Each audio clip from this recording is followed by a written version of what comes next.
너희는 언제나 이 날을 기억하며 이 날을 나 여호와의 기념일로 지켜라. 너희는 대대로 이 날을 기념하여 지켜야 한다. 이 절기를 위해 너희는 7일 동안 무교병을 먹어라. 그리고 이 절기의 첫날에 너희 집안에 있는 모든 누룩을 없애라. 절기가 계속되는 7일 동안 어느 누구도 누룩을 먹지 마라. 누구든지 누룩을 먹는 사람이 있거든 그 사람은 이스라엘에서 끊어질 것이다. 절기의 첫날과 마지막 날에는 거룩한 모임으로 모이고 음식을 준비하는 일 말고는 아무 일도 하지 마라. 너희는 무교절을 지켜라.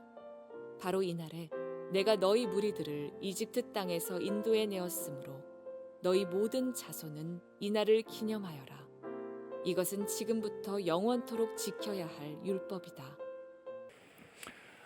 지난주에 우리 유월절에 대한 말씀을 시작을 했는데 유월절 속에서 하나님의 초청을 우리는 만나보았습니다. 첫 번째 초청은 어린 양의 피, 십자가에서 하나님의 어린 양 예수 그리스도께서 피를 흘리고 우리에게 죄사함이라고 하는 선물을 주셨는데 그 하나님의 어린 양 예수 그리스도를 향한 믿음을 가지라라고 하는 초청을 유월절 속에서 만났고요.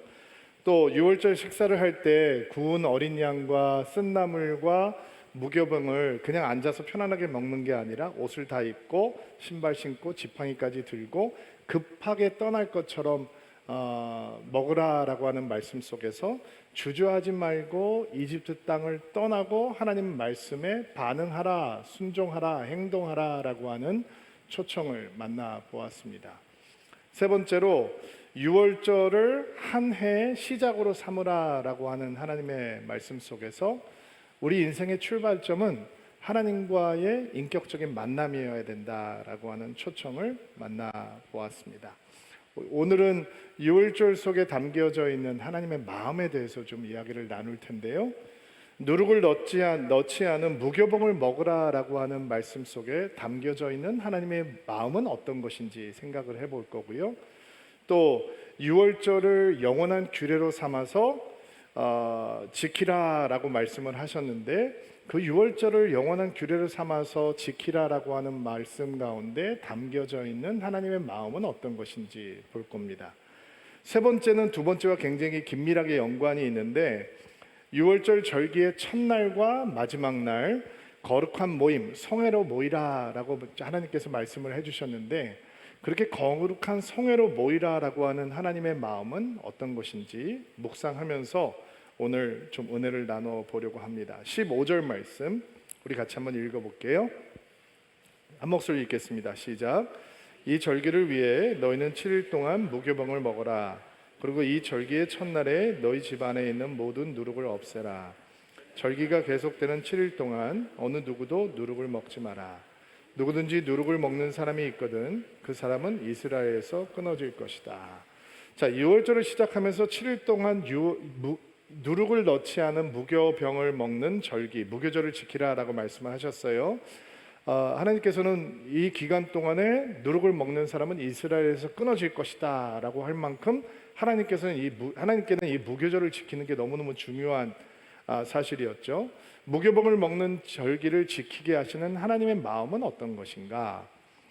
성경에서는 누룩을 어떤 것으로 비교를 하냐면 우리 안에서 제하여 보여야 되는 세상의 악, 이집트에 살고 있던 이스라엘 백성들이 이집트를 떠나기 전에 그들의 삶에서 제해버려야 되는 이집트의 잔재, 앞으로 들어갈 가나안 땅에 들어가서는 가나안 땅의 사람들이 갖고 있는 악의 문화가 그들 안에 들어오지 못하게 하는 것, 이런 것들이 누룩을 제하여 버리고 무교절을 지키라라고 하는 하나님의 명령 속에 담겨져 있는 하나님의 마음인 거죠. 누룩의 특징이 뭐냐면 많은 양을 쓰는 게 아니라 아주 작은 양을 쓰잖아요. 큰 반죽에 약간의 누룩을 집어넣으면 전체가 부을러 오는 거죠. 그러니까 이집트의 잔재, 세상의 악의 잔재의 기능은 뭐냐? 아주 작은 것이 들어와도 전체가 변질돼 버린다는 거예요. 큰 게 들어오는 거 아니에요. 아주 작은 것이 들어가도 전체를 변질시키는 것이 누룩이에요. 하나님께서는 누룩을 제하여 버리라라고 말씀을 하시는 거죠. 누룩을 제하여 버리라, 누룩을 넣지 않는 무교병을 먹어라라고 하는 하나님의 말씀 속에는 이스라엘 백성들의 신앙, 그리고 여러분과 저의 신앙이 세상의 잔재를 갖고 있지 않은 순수하고 순전하고 순결하고 거룩한 신앙이어야 된다라고 하는 하나님의 마음이 담겨져 있는 거예요. 성경 곳곳에는 우리의 신앙을 망가뜨리는 누룩이 어떤 것인지 우리를 경고하고 경계하라라고 하는 말씀들이 있거든요. 신약 몇 군데 말씀을 좀 찾아볼게요. 에베소서 5장 3절부터 5절까지의 말씀 한 목소리로 읽겠습니다. 시작. 음행과 온갖 더러운 것과 탐욕 너희 중에서 그 이름조차도 부르지 말라. 이는 성도에게 마땅한 바니라. 누추함과 어리석은 말이나 희롱의 말이 마땅치 아니하니 오히려 감사하는 말을 하라. 너희도 정녕 이것은 알거니와 음행하는 자나 더러운 자나 탐하는 자 곧 우상 숭배자는 다 그리스도와 하나님 나라의 기업을 얻지 못하리니 음행, 더러운 것, 탐욕, 누추함, 어리석은 말, 희롱하는 말, 음행하는 것, 더러운 자, 탐하는 자, 이런 것들이 우리 신앙에서 제해버려야 되는 세상의 누룩이라는 거예요. 골로새서 3장 5절, 8절, 9절 이렇게 읽겠습니다. 5절 말씀 한 목소리 읽을게요. 시작. 그러므로 땅에 있는 지체를 죽이라. 음란과 부정과 사욕과 악한 정욕과 탐심이니 탐심은 곧 우상 숭배니라. 이제는 너희가 이 모든 것을 벗어버리라. 곧 분함과 노여움과 악의와 비방과 너희 입에 부끄러운 말이라. 너희가 서로 거짓말을 하지 말라. 옛사람과 그 행위를 벗어버리고 자, 음란과 부정과 사욕과 악한 정욕, 탐심, 분함, 노여움, 악의, 비방, 거짓 이런 것들이 우리가 신앙에서 제해버리는 세상의 누룩이라는 거예요. 한 군데만 더 찾아봅시다. 갈라디아서 5장 19절로 21절 말씀 읽겠습니다. 시작. 육체 이름 분명하니 곧 음행과 더러운 것과 호색과 우상 숭배와 주술과 원수 맺는 것과 분쟁과 시기와 분냄과 당짓는 것과 분열함과 이단과 투기와 술 취함과 방탕함과 또 그와 같은 것들이라. 전에 너희에게 경계한 것 같이 경계하노니 이런 일을 하는 자들은 하나님의 나라를 유업으로 얻지 못할 것이요. 갈라디아서에서도 우리 신앙에서 제해버려야 되는 세상적인 누룩의 모습에 대해서 거침없이 경고하고 있습니다. 많은 것들이 나왔는데 세 가지 큰 공통 분모를 정리를 해보면 우리 신앙에서 제해버려야 되는 세상적인 누룩은 이렇게 정리할 수 있습니다. 첫 번째, 곱비 풀린 정욕적인 욕심. 두 번째는 거친 마음. 세 번째는 사나운 말. 이렇게 세 가지로 정리를 해볼 수 있을 것 같아요. 한 가지씩 한번 좀 묵상을 해보겠습니다. 우리 신앙에서 제거해야 되는 세상의 누룩, 곱비 풀린 정욕적인 탐심, 욕심, 브레이크가 파열된 쾌락을 향해서 달려가는 탐심의 마음입니다. 왜 음행과 음란 속에 사람들이 빠지게 되는가? 욕구가 강하기 때문이 아니라 자신을 제어할 수 있는 브레이크가 파열됐기 때문입니다. 그 길을 가면 인생이 망가진다는 것을 뻔히 알면서도 브레이크가 파열됐기 때문에 멈출 수가 없는 것입니다. 대한민국에서는 어디에서도 경계를 무너뜨리는 정력적인 욕심을 멈춰야 한다라고 하는 것을 가르쳐주는 곳이 없습니다. 안전하게 그 욕구를 풀면 된다라는 얘기는 많이 듣습니다. 우리 청소년을 키우시는 우리 부모님들은 아이들한테 학교에서는 그런 것들을 가르칩니다. 절제해야 된다, 멈춰야 된다, 브레이크를 밟아야 된다라는 거 가르치지 않고 안전하게 하면 되는 것이다 라고 이야기를 합니다. 사실 우리 사회에서 성적인 방종이 문제가 되는 것은 어제 오늘의 문제가 아니죠. 용산에 있는 한 유명한 대중 음식점을 찾았습니다. 벽에 이런 글이 붙어 있더라고요. 여호수아 목사가 만들어낸 글이 아니라 식장에서 제가 베낀 글입니다. 30대 결혼한 여자가 애인이 없으면 1급 장애, 40대 결혼한 여자가 애인이 없으면 2급 장애, 50대 결혼한 여자가 애인이 있으면 가문의 영광, 60대 결혼한 여자가 애인이 있으면 조상의 은덕, 70대 결혼한 여자가 애인이 있으면 천국의 계단, 80대 결혼한 여자가 애인이 있으면 죽어도 좋아. 우리 사회에서는 그것을 유머라고 얘기를 합니다. 불륜이라고 하는 것은 더 이상 흉도 안 되는 사회상이 우리 안에 자리하고 있습니다. 컨트롤할 수 없는 사람들의 욕심과 정욕이 대한민국을 음란 공화국으로 만들어 놓았습니다. 2016년 통계 국내 성매매 산업의 규모는 24조 원이었다고 합니다. 6년이 지나서 2022년 한국일보 10월 13일 기사에 대한민국 성매매 산업 규모는 30조가 넘는 초대형 산업군이 되었다라고 하는 보도가 있었습니다. 미국 암시장 전문 조사 업체 하버 스코프닷컴에 의하면 대한민국 성매매 시장의 규모는 세계 6위의 규모였다라는 보도가 있었습니다.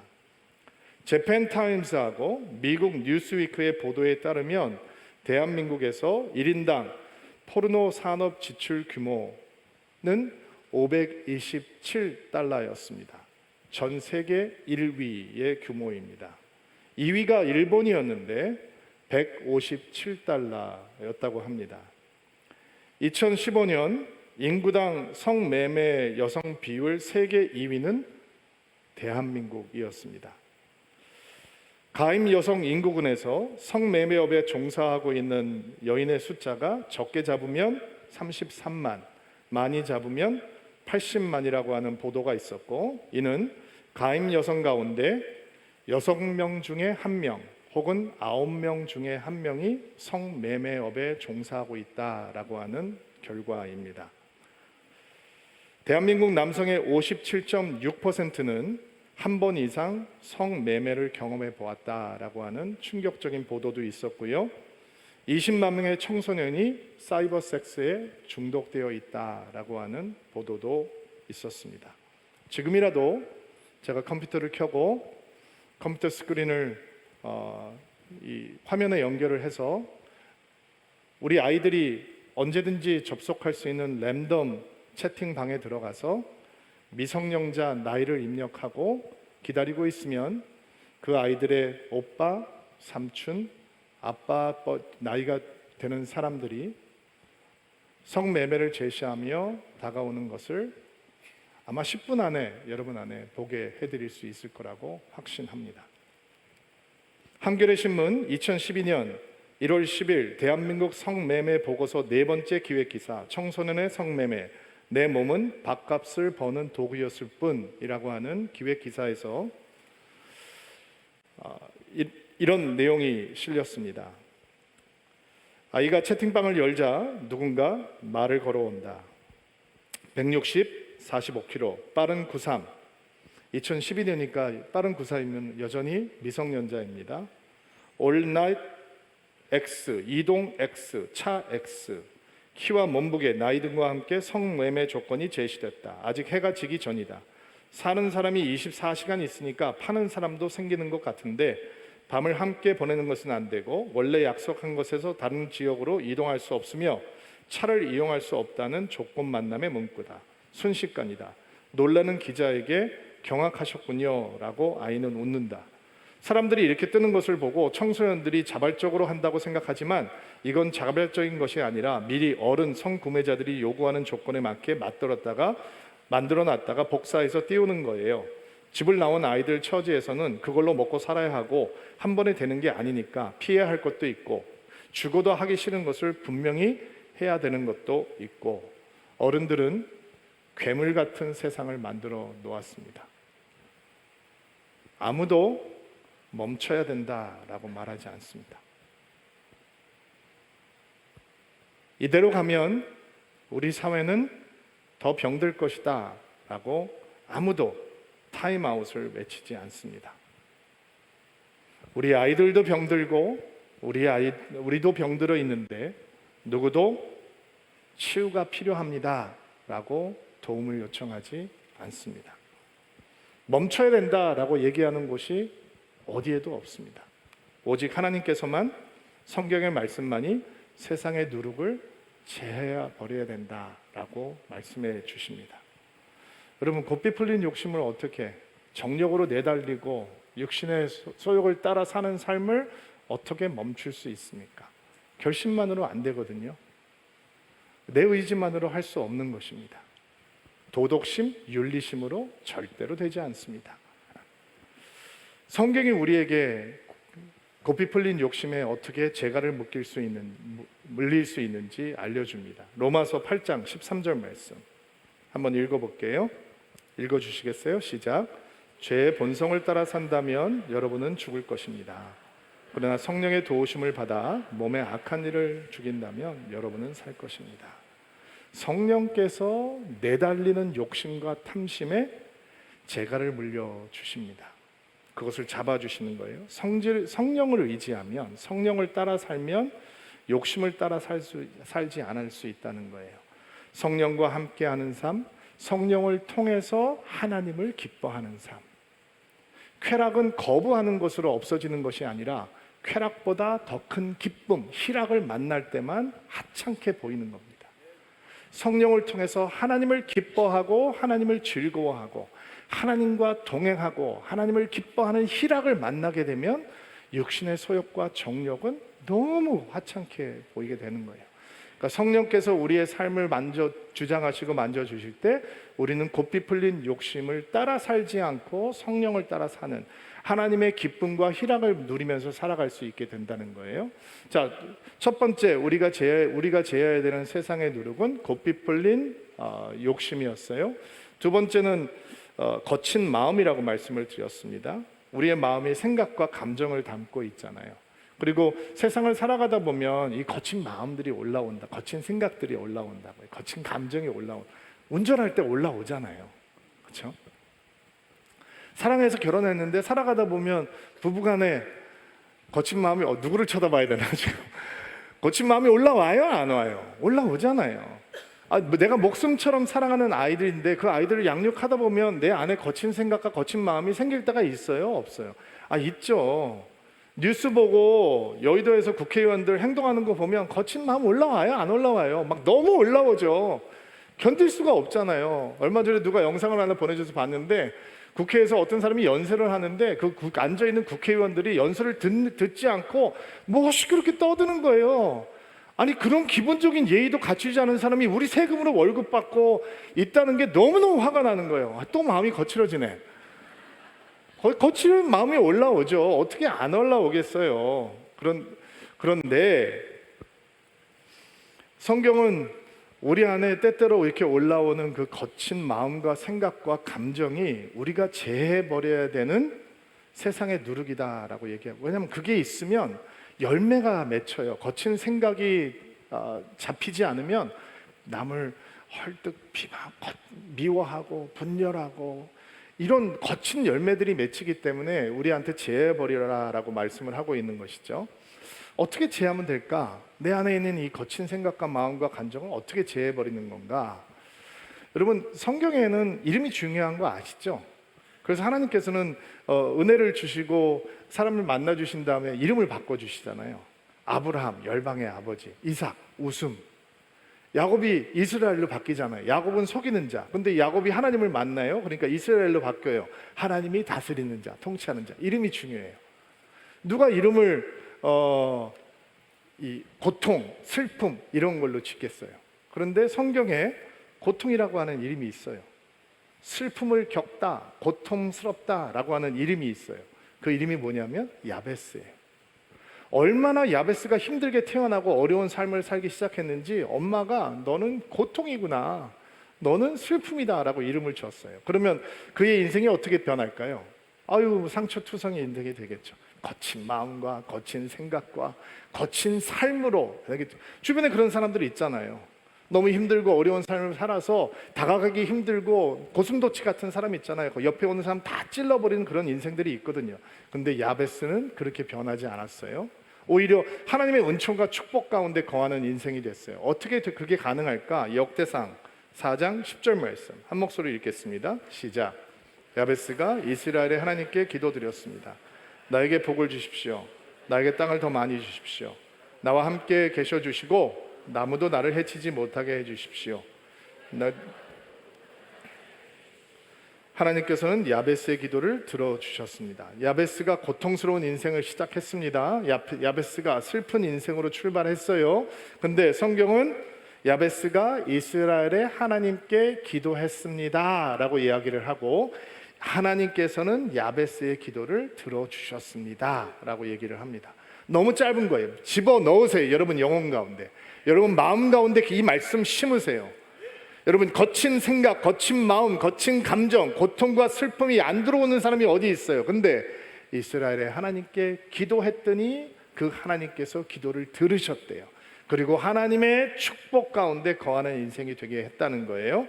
거친 마음이 우리 안에 생길 수 있지만 뿌리를 못 내리게 하는 길은 바로 기도입니다. 그리고 하나님의 블레싱을 구할 때 그 거친 마음이 어떤 거친 열매도 우리 삶 속에 남겨놓지 않는 인생으로 가득 될 수 있다라고 하는 것이 우리가 배우게 되는 은혜예요. 세 번째, 우리 믿음에서 제어해야 되는 누룩은 거친 말, 사납고 부정적인 언어라고 이야기를 했습니다. 여러분 말이라는 게 다스리기가 어려워요. 말 예쁘게 하고 싶은데 예쁘게 안 되는 분들이 있죠. 마음에는 원이로되 이게 혓바닥이 문제인 거예요.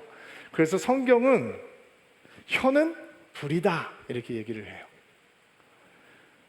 또 혀는 지칠 줄 모르는 악이요 죽이는 독이 가득하다 이렇게 얘기를 해요. 여러분도 말로 누구 죽여보셨나요? 참 이상한 건 혀라고 하는 것이 얼마나 위험한 것이냐면, 우리는 이 혀로 하나님을 찬양하고 이 혀를 통해 기도해요. 근데 똑같은 혀로 우리에게 가장 소중하고 사랑스러운 사람들에게 상처를 주고, 우리는 그 혀로 다른 사람들을 비방하고 더러운 말을 하고 거짓말을 아무렇지도 않게 하죠. 저는 말을 지울 수 있는 지우개가 좀 있으면 좋겠다라는 생각을 가끔 할 때가 있어요. 내가 어떻게 그 얘기하면 안 되는데, 근데 해버렸어요. 나가서 이렇게 집어넣어서 내 입술로 집어넣었으면 좋겠는데, 한 번 내 입술을 떠난 말은 절대로 다시 가져올 수가 없잖아요. 나이가 들어가면서 제가 이렇게 성도들 만나고 신방할 때마다 느끼는 게 있는데, 오늘도 내가 말을 좀 많이 했다라고 하는 마음을 너무 자주 느껴요. 그리고 집에 가면서 후회해요. 내가 오늘 말을 또 너무 많이 했네. 그렇다고 성도를 만났는데 내가 말 실수를 안 하기 위해서 저는 오늘부터 과묵한 목사 하렵니다 라고 입 꽉 다물고 많이 얘기하세요 라고 있으면 누가 그런 목사와 함께 만나서 대화하고 싶겠어요, 그렇죠? 근데 참 말을 적절할 때 적절하게 적당한 분량으로 하는 게 참 쉽지 않은 것 같아요. 그래서 사람들이 자꾸 이렇게 말에 대해서 후회가 많이 있다 보니까 자기를 비워내는 연습을 좋아하죠. 그래서 템플스테이 같은 게 굉장히 현대인들에게는 메리트가 있는, 매력적으로 보이는 거예요. 명상 훈련을 하면서 내 안에 있는 거친 생각과 말을 좀 비워내려고 하는 거죠. 근데 기독교 영성의 특징은 비워내는 것에 있는 것이 아니라 비워내면서 함께 채우는 것에 있는 거예요. 비워내기만 하면 안 돼요. 빈 그릇이 돼서는 아무 의미가 없는 거예요. 거기에 다른 게 담겨야 되는 거죠. 왜 우리가 거친 말을 하는가? 거친 생각이 들어와 있기 때문이니까 우리는 하나님의 은혜로 거친 생각과 거친 말들을 걷어내고 거기에 하나님의 것들을 채우기 시작하는 거예요. 이런 거죠. 내가 남을 헐뜯고 남을 비방하고 불평하고 불만하는 언어로 가득해 있어요. 그것을 비우고 남을 칭찬하고 격려하고 감사하는 언어로 채워가는 거예요. 비우는 순간 다른 것이 채워지지 않으면 또 다른 더러운 것들이 들어오기 때문에 비움과 채움이 함께 일어나야 되는 거예요. 원색적인 음담, 패설, 더러운 말들을 비워내고 하나님의 은혜를 고백하는 영적인 언어를 채워가는 것이고, 날카롭고 공격하고 남을 찌르고 상처 주는 언어를 비워내고 사람을 살리고 치유하는 언어를 우리 안에 채워 넣는 것이죠. 다른 사람들의 잘못을 지적질하는 말을 멈추고 나의 부족함을 고백하는 언어로 채워가는 것이고, 냉소적이고 부정적인 말을 비워내고 믿음과 꿈과 소망을 줄 수 있는 말을 채워 넣기 시작하는 거예요. 우리는 의도적으로 비워야 하고 의도적으로 채워가야 하는 거예요. 이집트의 언어가 사라지고 믿음의 언어로 채워지는 은혜가 있게 되기를 주의 이름으로 축복합니다. 이게 우리 부부들에게 권면하고 축복하기는, 우리 서로에게 말 좀 예쁘게 하고 삽시다. 말 좀 아무도 아멘은 안 하네. 우리 형제님들부터 우리 아내들에게 우리 말을 예쁘게 하고 삽시다. 아멘은 안 하네. 우리 자매님들은 다시 우리 남편들에게 말 좀 예쁘게 하고 삽시다. 우리 자녀들에게 말 좀 예쁘게 하고 삽시다. 사람을 살리는 말이 있고 사람을 죽이는 말이 있거든요. 세상의 누룩은 입만 열면 상처가 되는 말들이에요. 그러나 하나님께서 우리에게 은혜를 주실 때 유월절 어린 양의 피를 통과한 언어는 사람을 살리는 언어가 되어야 한다는 것입니다. 자, 세상의 누룩을 제하라. 신앙의 순전함, 신앙의 순수함, 신앙의 순결함, 신앙의 깨끗함을 원하시는 하나님의 마음이 담겨져 있는 거예요. 자, 14절 말씀 한번 볼게요. 14절과 17절 읽겠습니다. 시작. 너희는 언제나 이 날을 기억하며 이 날을 내 여호와의 기념일로 지켜라. 너희는 대대로 이 날을 기념하며 지켜야 한다. 17절 말씀. 너희는 무교절을 지켜라. 바로 이 땅에 내가 너희 무리들을 이집트 땅에서 인도해 내었으므로 너희 모의 자손은 이 날을 기념하여라. 이것은 지금부터 영원토록 지켜야 할 율법이다. 자, 유월절을 영원한 규례로 삼으라 라고 하는 말씀 가운데 담겨져 있는 하나님의 마음은 어떤 것인가? 기억하라, 잊지 말라 라고 하는 하나님의 마음이 있는 거예요. 유월절 사건은 딱 한 번 일어났어요. 홍해도 딱 한 번이에요. 근데 그것을 first hand, 직접 경험한 제너레이션이 지나면 다른 사람들은 그 감동이 없어질 거 아니겠어요? 그러면 하나님께서 좀 똑똑하신 분이라면 매 세대마다 유월절 사건을 주시면 되는 거 아니에요?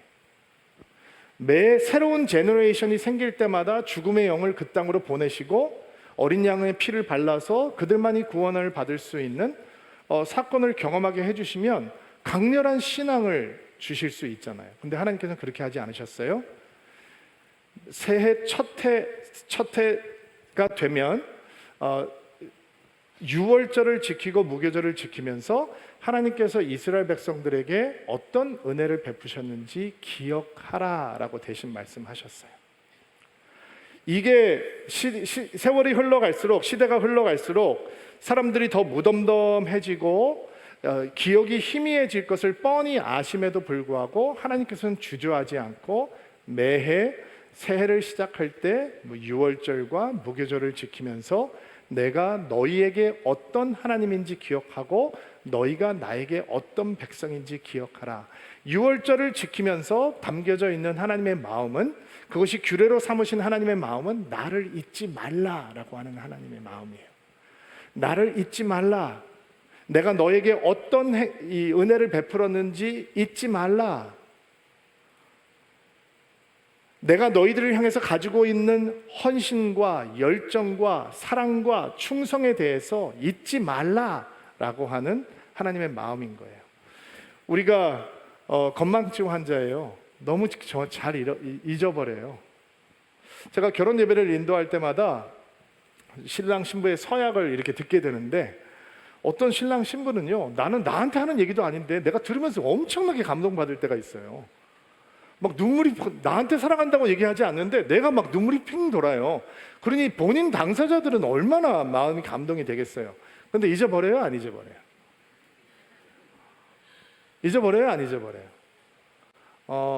어떤 사람은 그 내용까지 잊어버리더라고요. 어떤 신랑들은 가끔 이게 한 3명에 1명꼴로 이런 이 서약이 등장을 하는데, 뭐 음식물 쓰레기 분리수거는 절대로 아내에게 시키지 않고 내가 하겠습니다, 이런 약속도 해요. 서약을 해요. 근데 1년도 안 돼서 분리수거 때문에 싸워. 음식물 쓰레기 때문에 싸운다고요. 이게 잊어버리기 때문이죠.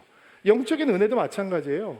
우리는 기억을 못해요. 자꾸 잊어버려요. 하나님께서 분명히 은혜 주셨는데 그 은혜를 붙들지 못하고 자꾸 잊어버리고 딴짓을 한다고요. 그러면 기억하게 하시는 하나님의 선물이 있어야 되잖아요. 그게 하나님의 세 번째 마음이에요. 절기 때 첫날과 마지막 날 거룩한 모임, 성회로 모이라라고 말씀을 하시거든요. 왜 거룩한 성회로 모이라고 하시는가? 왜냐하면 믿음의 공동체가 함께 모여서 예배하는 것이 은혜를 기억하는 하나님의 최고의 방법이기 때문에 그래요. 아멘으로 받으세요. 목사님 혼자 예배하면 안 되는 겁니까? 저는 혼자 예배하는 게 훨씬 좋던데요. 아니에요. 혼자 예배하면 잘 기억을 못해요. 혼자 예배하면 예배도 잘 안 돼요.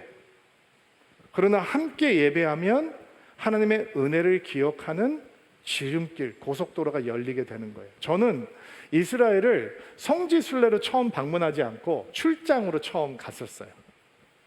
2005년도에 오늘리교회에서 2,500명의 성도들이 평화 대행진이라고 하는 프로젝트를 했는데 예루살렘에서 베들레헴까지를 걸으면서 그 땅에 하나님의 평화가 임해오기를 기원하는 마음으로 평화 대행진을 했었는데 할렐루야 교회, 지구촌 교회, 인터콥 그리고 오늘리교회 성도들이 모여서 2,500명의 성도들이 마치를 했어요. 그러니까 2,500명의 성도들이 거기 가서 행사를 하려고 하니까 누군가는 일을 해야 될 거 아니겠어요. 그때 팀장이 누구였냐면 신도배 목사님이었고 제가 영어를 하니까 국제 업무를 담당하는 역할을 했어요. 그러니까 저는 맨날 경찰청, 관광청 이런 데 다니면서 이제 출장을 다니고 있었어요. 근데 신 목사님은 저는 이제 일을 하고 신 목사님은 이스라엘 가서 성지 순례를 하더라고요. 저는 일을 하니까 뭐 출장 다니고 그래서 어느 날 제가 일만 하고 있으니까 미안했던지 성지를 갔다 왔다는 성지 순례를 했다는 얘기를 한참 하다가 미안했던지 저보고 한 반나절 동안 비아돌로로사 길이라도 십자가의 길이라도 좀 다녀오라는 거예요. 그래서 너무 고마워서 제가 낮에 비아돌로로사 길을 가게 됐어요. 얼마나 가고 싶어요. 여러분 가고 싶죠? 한번 꼭 가보고 싶으시죠? 저는 목사인데 얼마나 이스라엘 가보고 싶었겠어요. 나는 관광청 다니고 싶지 않죠. 경찰청 가서 회의하고 싶지 않죠. 근데 비아돌로로사 길, 주님께서 걸으셨던 십자가의 길을 가라 그러니까 막 떨리는 마음으로 갔어요. 근데 갔더니 그 길이 시장통 길인데 아랍 사람들이 장사를 하는 그런 곳이에요. 예수님께서 첫 번째 넘어지셨던 곳, 두 번째 넘어지셨던 곳 이렇게 다니는데 뭔가 느끼고 싶은데 처음에는 감흥이 잘 안 오는 거예요. 이 구레네 시몬이 예수님의 십자가를 대신 지었던 스팟에 딱 갔는데 제가 마음이 좀 조급해지기 시작했어요. 주께서 걸으셨던 길을 걸으면서 내가 이렇게 마음이 이렇게 감동이 없지? 근데 찬양 소리가 들리기 시작하는 거예요. 필리핀 사람들이 하얀 순례복을 입고 큰 십자가를 지고 그 길을 걸으면서 찬양을 하는 거예요. 찬양을 하는데 필리핀 사람들이니까 영어로 찬양을 하더라고요. 그래서 조용히 멀찍이 떨어져서 찬양을 따라 부르기 시작했어요. 우리 교회 아니에요. 그냥 다른 교회 사람들이에요. 찬양을 부르기 시작했어요. 그리고 눈을 떴어요. 눈물이 막 흐르기 시작하는 거예요. 내 주께서 걸으셨던 길. 여러분, 목사도 예배가 없이는 은혜를 기억하는 일을 제대로 못해요. 예배가 없으면 하나님이 기억나지 않아요. 은혜가 기억나지 않아요. 성도에게 은혜를 기억할 수 있는 최고의 방법은 하나님의 사람들, 믿음의 사람들과 함께 모여서 기도하는 거예요. 그래서 제가 은혜는 함께 예배할 때 임하는 거구나. 성지 순례라고 하는 건 성지 관광이 아니고 성지에서 예배하면서 순례 여정이 되는 거구나 라고 하는 것을 배웠어요. 사실은 가이드들이 우리를 인도해 주면 가서 열심히 설명하고 자 사진 찍고 15분 있다가 우리 버스로 이동하겠습니다 이렇게 되거든. 그러면 성지 관광이 되는 거죠. 아무런 의미 없어요. 그러면 가는 곳마다 예배해야 돼요. 그래야 은혜의 흔적이 남아요. 은혜를 기억할 수 있다고요. 그래서 저희 교회는 성지 순례를 가면 고집스러울 만큼 예배해요. 처음에는 가이드 해주시는 분들이 감당이 안 돼요. 왜냐면 가는 곳마다 예배하니까, 벌판에서도 예배하니까. 우리 교회는요, 강철 꾀꼬리라고 하는 별명을 가진 우리 신도현 목사님이 있잖아요. 신도현 목사님은 광야에서도 주여 삼창 예배하고 벌판에 가서도 진짜 예배 인도하고 뜨겁게 기도해요. 제가 진짜 같이 함께 가면 은혜를 많이 받거든요. 여러분, 믿음의 공동체 사람들이 함께 예배하지 않으면 주께서 걸으셨던 예루살렘 길을 걸으면서도 하나님을 기억하는 게 쉽지가 않다고요. 그래서 하나님께서는 성회의 첫날과 마지막 날 믿음의 공동체가 함께 모여서 예배해야 된다라고 말씀하셨어요. 이게 얼마나 중요한지 밥을 만들어 먹는 일 말고는 집중하고 예배해야 된다라고 말씀을 해주신 거예요. 여러분, 믿음의 사람들이 함께 예배할 때 어떤 일이 일어나는지 아세요? 제가 이게 저희 아이들 어렸을 때 찍어놓은 이 비디오인데, 그때는 퀄리티가 디지털이 아니었기 때문에 진짜 퀄리티가 안 좋은데, 저희 가족 비디오지만 여러분에게 믿음의 사람들이 함께 예배할 때 어떤 기적이 일어나는지 보여드리기 위해서 한 20초 정도 되는 클립인데 제가 보여드릴게요. 한번.